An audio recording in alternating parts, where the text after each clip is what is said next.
दोस्तों, बहुत बार ऐसा देखने को मिलता है, जो ज्यादा भगवान का पूजा पाठ करता है वही सबसे ज्यादा दुखी होता है।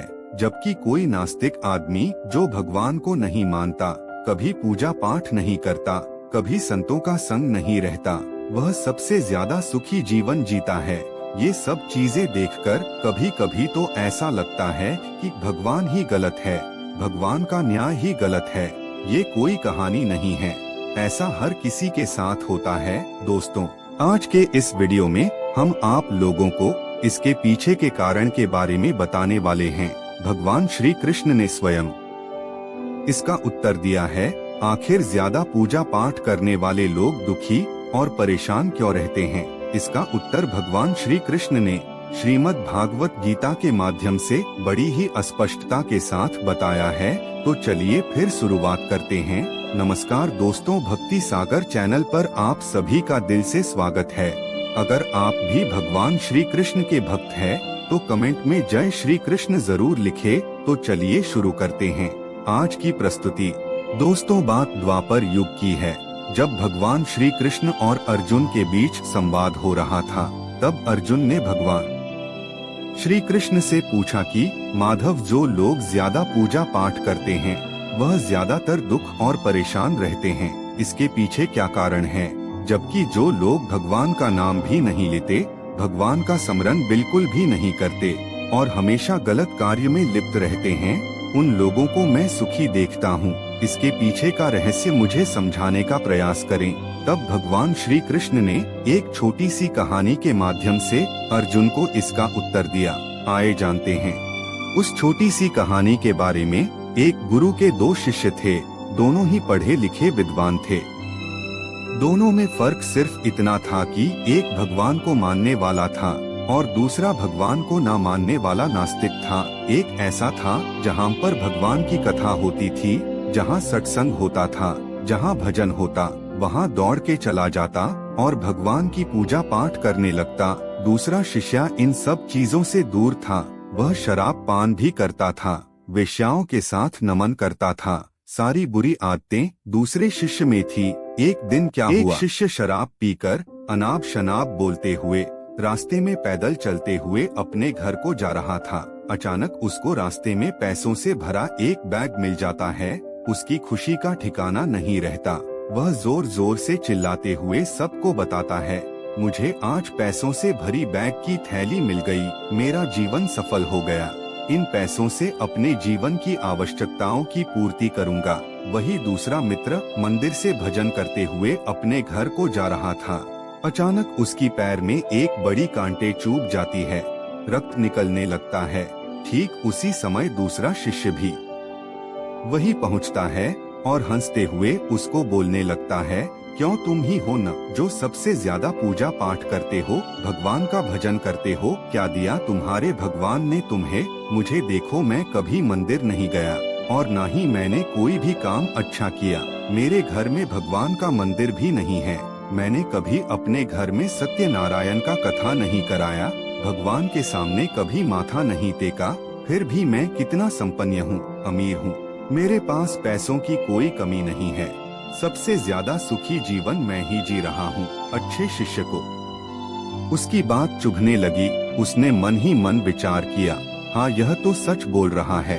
मैं कितना पूजा करता हूँ और वह कुछ नहीं करता, फिर भी कितना सुखी है। इतना सोचते हुए वह अपने गुरु के पास चला जाता है और यही प्रश्न गुरु से करता है।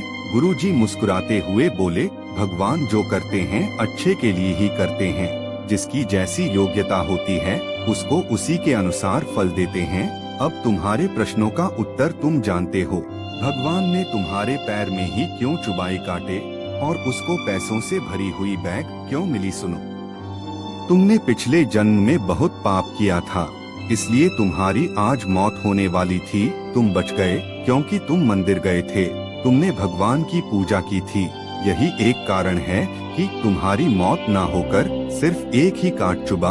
अब तुम्हारे मित्र की बात करते हैं। पूर्व जन्म में वह एक संत महापुरुष था, इसलिए उसकी आज किस्मत बदलने वाली थी। करोड़ों की संपत्ति का मालिक बनने वाला था, मगर इस जन्म में उसने कोई भी अच्छा काम नहीं किया। इसलिए पूर्व जन्म के फल के अनुसार उसको थोड़े पैसे ही मिले, जबकि वो अरबों की संपत्ति का मालिक बनने वाला था। भगवान को दोष देना छोड़ दो, अपने वर्तमान के समय का सदुपयोग करो, भविष्य अपने आप सुधर जाएगा। इस प्रकार उसकी आंखें खुल गई और वह फिर से अपने पूजा पाठ में लग गया। जब हम प्रार्थना करते हैं तो ईश्वर हमारे कहने से ज्यादा सुनता है।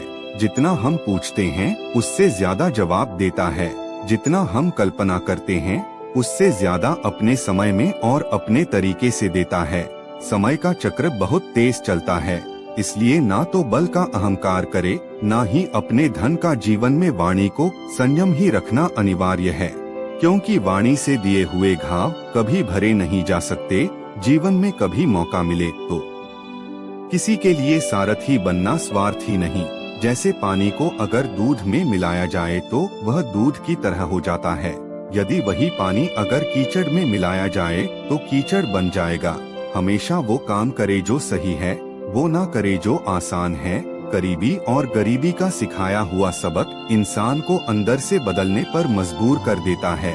जिस तरीके से बात करते हो उस तरीके से सुनना भी पसंद करो। ईश्वर को अपना सबसे करीबी दोस्त बना लो, क्योंकि परमात्मा ही एक ऐसा है जो तब तक साथ देते हैं जब सारी दुनिया हमारा साथ छोड़ देती है। ऐसे लोगों से दोस्ती बनाए रखिए जो आपको बेहतर बनाने के लिए प्रेरित करता हो, जो आपको अपनी जवाबदारी माने और आपका ख्याल रखे, जो आपको अपना समझे और अपना घर जैसा महसूस कराए, जो आपकी सहायता करे और आपको समझे। अमीरी गरीबी से इसका कोई लेना देना नहीं। रोने वाले महलों में भी रोते हैं और किस्मत में खुशी तो झोपड़ी में भी हंसी गूंजती है। विश्वास में वो शक्ति है जिससे उजड़ी हुई दुनिया में प्रकाश लाया जा सकता है। विश्वास पत्थर को भगवान बना सकता है और विश्वास भगवान के बनाए इंसान को पत्थर दिल बना सकता है। किसी की यादों में घुट घुट कर मरने से अच्छा है कि आप अपनी ताकत को अपने लक्ष्य पर लगाओ और इतने सफल बन जाओ कि एक दिन आपको छोड़ने वाला पछताने लगे। कामयाब व्यक्ति की चमक लोगों को दिखाई देती है, उसने कितने अंधेरे देखे हैं ये कोई नहीं जानता। यदि सपने सच नहीं हो रहे हो तो रास्ते बदल लो, सिद्धांत नहीं। दोस्तों, अगर ये वीडियो आपको पसंद आई हो तो लाइक और शेयर जरूर कीजिएगा। अगर आप